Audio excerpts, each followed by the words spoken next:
Hello and welcome to another episode of Uncle Bill's Kitchen. Today we will be making extra flaky Chinese scallion pancakes, cōngyóubǐng.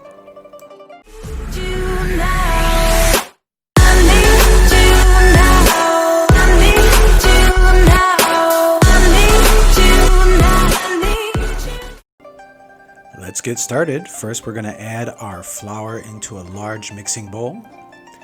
Then we're going to add our salt. Make sure to mix the salt and flour together. I forgot to do that, but I did make sure to mix generously.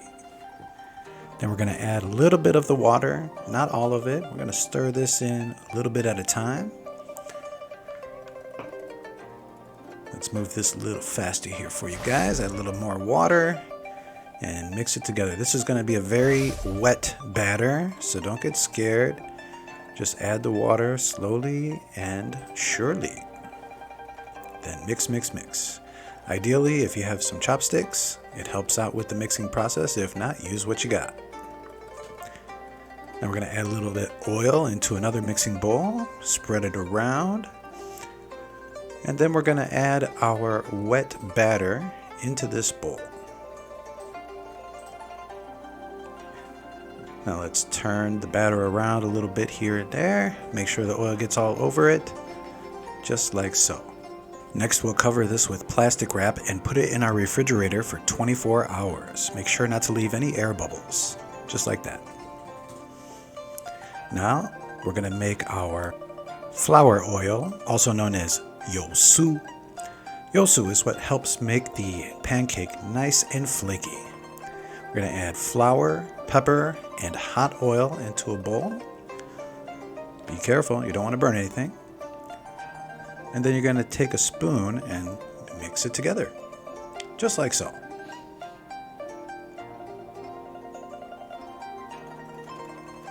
Don't leave any clumps. Take your time and mix thoroughly. It should look like this. Oh yeah. Now we're going to take our batter out of the refrigerator, and I got myself this handy dandy little mat, which is great. Doesn't let the batter stick to it. Form a little bit of a log here, and we're going to cut this into equal portions. As I said, this is a very wet dough, so don't be scared. Doesn't have to be perfect.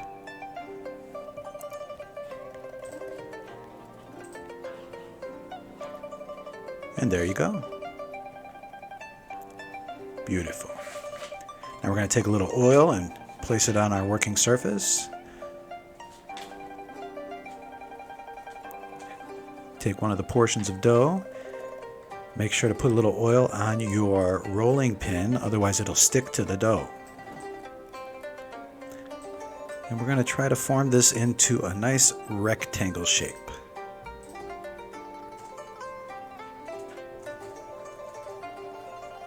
I always have trouble with this. Sometimes I use the rolling pin, sometimes I just use my hand. I find that using my hand actually works a little bit better with this type of dough. You can try it a couple different ways for yourself and see what works best for you.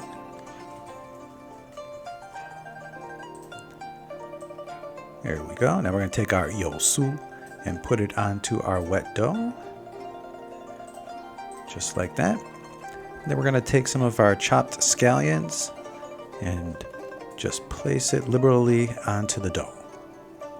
Now, grab from your closest end and start rolling. Try to roll evenly. It's a little bit of work, but it's well worth it. The flavor is just amazing. Roll from one end to the other until you've got the entirety covered. Now try to even out your dough roll. And we're going to turn this in like a little snail shell.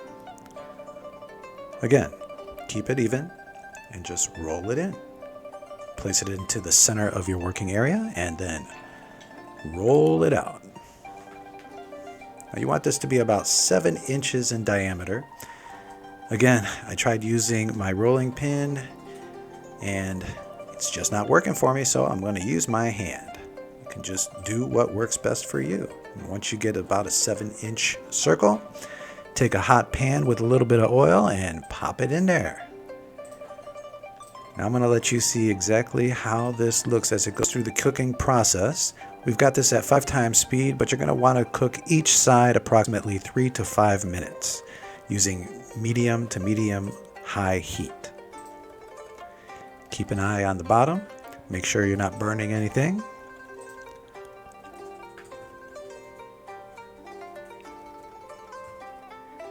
And once you get a nice little golden brown, flip it over, and I'm doing what's called tsḥʊ. Tsḥʊ is just breaking open the pancake a little bit so that we can add a little something extra to it. I'll show you that in a second. Keep an eye on that bad boy. You don't want to burn. And I'm going to flip it over here. I'm going to add a nice egg. Oh yeah, a little bit extra oil in the pan. Break open that yolk and spread it around the pancake evenly. And then flip the pancake over so the egg cooks. This should only take about 30 seconds to a minute. Once you're done, take it out of the pan, put it on a cutting board, and here is the end result. Flaky, beautiful, and delicious. Oh yeah. Thanks for stopping by Uncle Bill's Kitchen. We hope you enjoyed today's episode. Please be sure to like this video and subscribe for future updates. Also, we'd like to thank Souped Up Recipes for providing this wonderful recipe. Make sure to stop by and take a look at their channel.